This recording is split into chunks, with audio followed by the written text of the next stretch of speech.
জনৈক আইনজীবী আমাকে একটি নোটিশ পাঠিয়েছেন।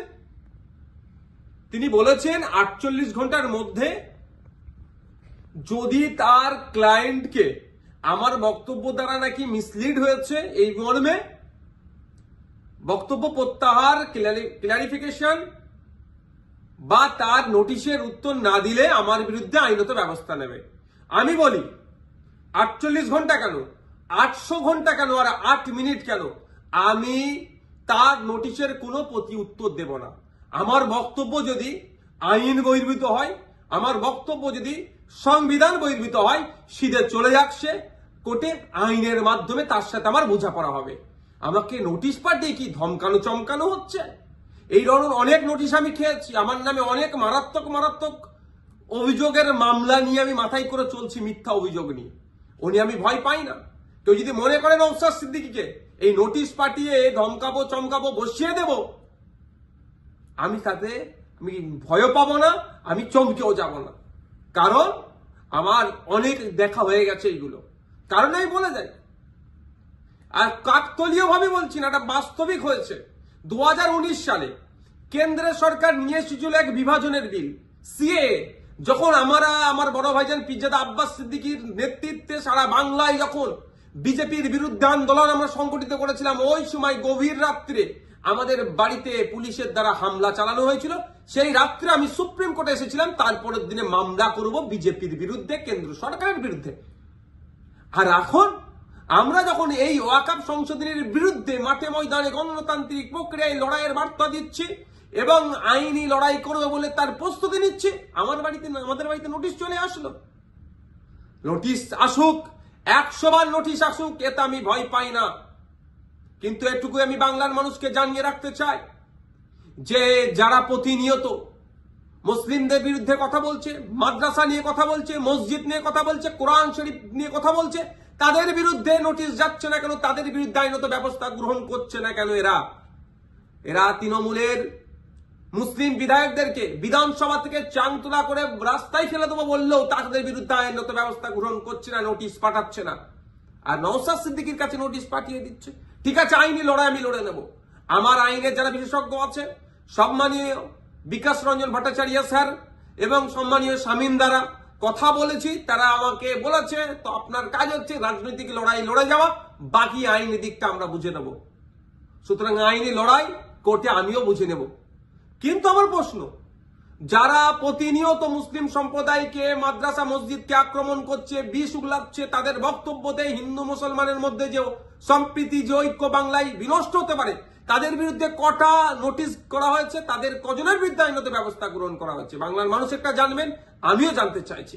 শুধু তাই নয়, আমাদের রাজ্য সরকারের যিনি প্রধান মমতা ব্যানার্জি মহাশয়াকে একটা বক্তব্য শুনেছিলাম, কি জঙ্গি যোগ না কি বলে দেখে দিয়েছিল, তখনও চুপ করেছিল। আর নওশাদ সিদ্দিকীর বিরুদ্ধে নোটিশ, ওই নোটিশ পাঠিয়ে আমাকে কেউ ভয় পাওয়াতে পারবে না। বিজেপির এই ওয়াকফ আন্দোলনের বিরুদ্ধে, সংশোধনী যে নিয়ে এসেছে ওয়াকফ, এর বিরুদ্ধে আন্দোলন জারি থাকবে। এই অসাংবিধানিক, অগণতান্ত্রিক এরা যুক্তরাষ্ট্রীয় পরিকাঠামোকে ভেঙে দেওয়ার যে সংশোধনী নিয়ে এসছে, এর বিরুদ্ধে লড়াই জারি থাকবে।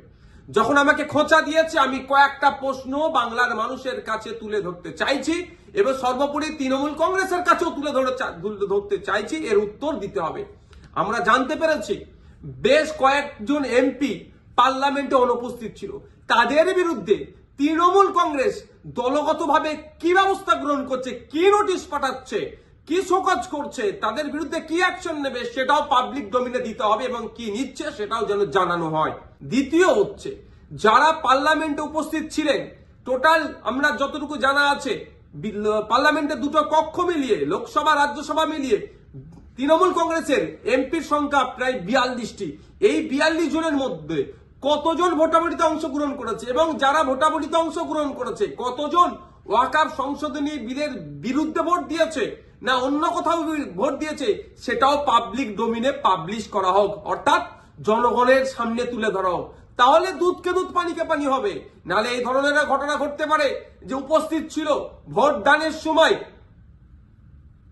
এই ওয়াকফ সংশোধনীর পক্ষে, বিরুদ্ধে না ভোট দিয়ে বিজেপিকে সুবিধা করার জন্য তাদের পক্ষে ভোট দিতেও পারে, বিশ্বাস নেই এদেরকে আমার। তাই এই ডেটাটা পাবলিক ডোমিনে দেওয়া হোক। আর 3 নম্বর যেটা, যে 2021 সালে এমএলএ বিধানসভা নির্বাচনের সময় বলেছিল বিজেপিকে আটকাতে হবে, ভোটটা আমাদের দিন তৃণমূল কংগ্রেস। যারা আজকের দিনে এমএলএ তারা বক্তব্য দিতে গিয়ে বলেছিল যে বিজেপির বিরুদ্ধে লড়াই করতে গেলে ওনাকে জিতাতে হবে, ওনাকে জিতিয়েছেন। এখন লড়াই করবে না বিজেপির বিরুদ্ধে, না ঘরে ঢুকে চুপ করে বসে থাকবে? লড়াইটা কেমন ভাবে হবে? গণতান্ত্রিক প্রক্রিয়ায় মাঠে ময়দানে নেবে আন্দোলন সংগঠিত করতে হবে, আর একটা গণতান্ত্রিক প্রক্রিয়ায় আইনের সহযোগিতা নিতে হবে। এই যে বিজেপি ওয়াকফ সংশোধনী বিল নিয়ে এসেছে, এটাকে প্রত্যাহার করার দুটো রাস্তা।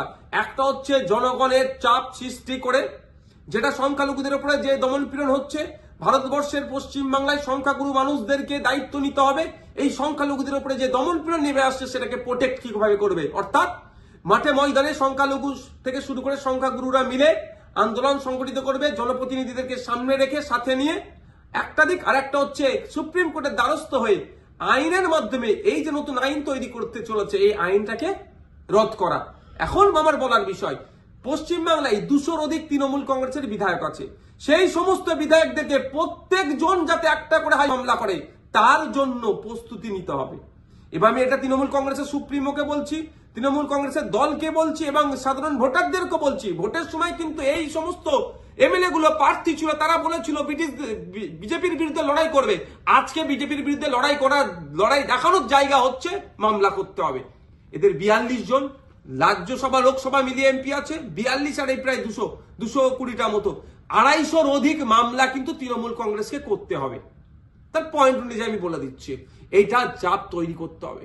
আমি নওশাদ সিদ্দিকী একা যদি আমি একাধিক মামলার দায়িত্ব নিতে পারি, হাজার হাজার মামলা হবে ওয়াকফ সংশোধনী বিলের বিরুদ্ধে, সেটা আমি ভালো করে জানি, বিজেপিও জানে, তৃণমূল কংগ্রেসও জানে, আমি পাবলিকও জানে। কিন্তু তৃণমূল কংগ্রেস কটা মামলা করছে, না মামলা না করে বিজেপিকে জায়গা করে দিচ্ছে, সেটাও পাবলিককে দেখতে হবে।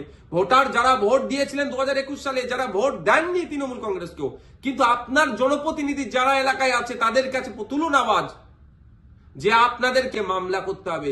মালদা থেকে কংগ্রেসের একজন এমপি আছেন, তাকেও আমি অনুরোধ করছি আপনিও সুপ্রিম কোর্টে চলেন, গিয়ে মামলা করবেন।